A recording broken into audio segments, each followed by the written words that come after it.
साईं की बात। बच्चे, मैं आज तुझे आशीर्वाद देता हूँ मेरे बच्चे कि तेरे सारे काम मेरे बच्चे निर्विघ्न होंगे मेरे बच्चे। अब किसी भी कोई काम में अड़चन नहीं आएगी, बाधा नहीं आएगी मेरे बच्चे।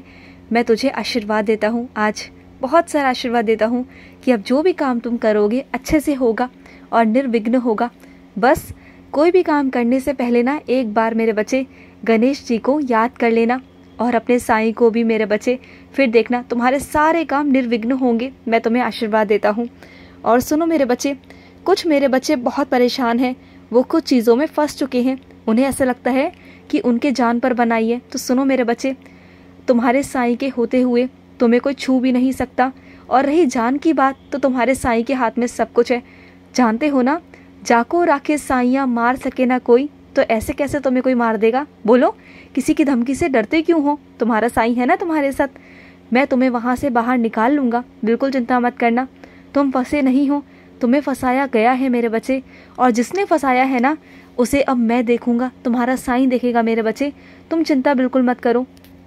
और अपने कुछ बच्चों से कहना चाहता हूँ कि आज ना मेरा श्रृंगार करना, अपने हाथों से मुझे स्नान कराना, मुझे तैयार करना, मुझे चंदन लगाना, और हो सके तो अपने हाथों से माला बनाकर एक एक फूल को बहुत प्यार से साई राम बोलकर पिरोना और मुझे पहनाना मेरे बच्चे।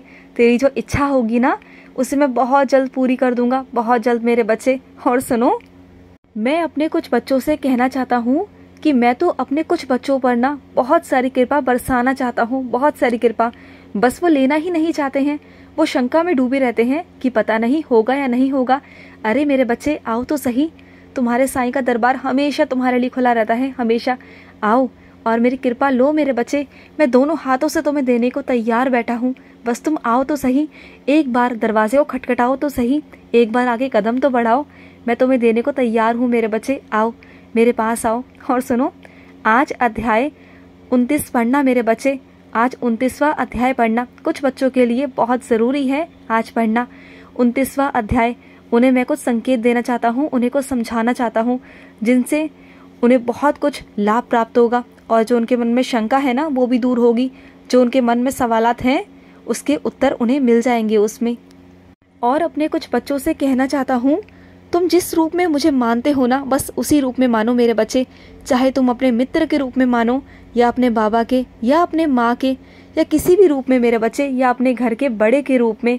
मैं हर रूप में तुम्हें दर्शन देता हूँ, हर रूप में कृपा बरसाता हूँ। तुम जैसे चाहोगे ना उस रूप में मुझे पूजो, उस रूप में मुझसे बात करो, मैं तुमसे बात भी करूँगा। करो ना, मैं तुमसे बहुत प्यार करता हूँ, बहुत। तुम्हारी साईं माँ तुमसे बहुत प्यार करती है। और कुछ मेरे बच्चे तो ऐसे हैं कि मेरे बिना एक पल भी नहीं रहते। वो जहाँ भी जाते हैं ना अपने साथ मुझे लेकर जाते हैं। मैं जानता हूँ कि तुम एक पल भी मेरे बिना नहीं रह सकते हो, और तुमसे मुझसे कहते भी हो कि साईं मैं आपके बिना नहीं रह सकता। मैं जानता हूँ मेरे बच्चे कि तुम मेरे बिना एक पल भी नहीं रह सकते हो, और मैं भी नहीं रह सकता मेरे बच्चे। तुम जो इतने प्यारे हो, इतने भोले हो, इतने नादान हो, तुम्हारा हर कोई फ़ायदा उठाता है। और मैं चाहता हूँ कि हमेशा तुम्हें उन लोगों से बचाऊँ जो लोग तुम्हारा फ़ायदा उठाने की कोशिश करते हैं, जो तुम्हारा इस्तेमाल करते हैं, और फिर बाद में बैठकर तुम रोते हो। इसलिए मैं तुम्हारे साथ रहता हूँ कि कभी कोई तुम्हें नुकसान ना पहुँचा पाए, कभी नहीं। और सुनो मेरे बच्चे, अगर कोई तुमसे क्षमा मांगना चाहता है ना तो उसे क्षमा कर दो, लेकिन उस पर दोबारा से विश्वास मत करना मेरे बच्चे। हाँ, अपने मन का बोझ हल्का कर लो, उसे क्षमा करके तुम आगे बढ़ो अपनी ज़िंदगी में, लेकिन उसके बोझ को अपने अंदर मत रखना मेरे बच्चे। तुम उसे माफ़ करो और आगे बढ़ो, उस पर दोबारा से विश्वास मत करना मेरे बच्चे, मत करना, भूल के भी मत करना, मैं तुमसे कहता हूँ। क्योंकि उसे अपनी गलती का एहसास होना बहुत ज़रूरी है मेरे बच्चे। कुछ गलतियाँ ऐसी होती हैं मेरे बच्चे जिनका एहसास कराना बहुत ज़रूरी होता है। इसलिए बस क्षमा कर दो, लेकिन उस पर विश्वास मत करना, कभी मत करना मेरे बच्चे। और सुनो मेरे बच्चे, तुम बहुत दिनों से मंदिर नहीं आए तो मंदिर आ जाओ मेरे बच्चे, मुझे तुम्हारा बेसब्री से इंतज़ार है। और कोई अगर तुम्हारे साथ आना चाहे तो उसे भी लेकर आना मेरे बच्चे। क्या पता तुम्हारे माध्यम से वो भी मुझसे जुड़ जाए, तो उसे ज़रूर लेकर आना। तुमसे ये कह रहा हूँ कि तुम्हें सेवा दे रहा हूँ, उस सेवा को लो मेरे बच्चे और आगे बढ़ो, मैं तुम्हारे साथ हूँ। खुश रहो, बहुत सारा प्यार मेरा। आज का साई संदेश समाप्त हुआ।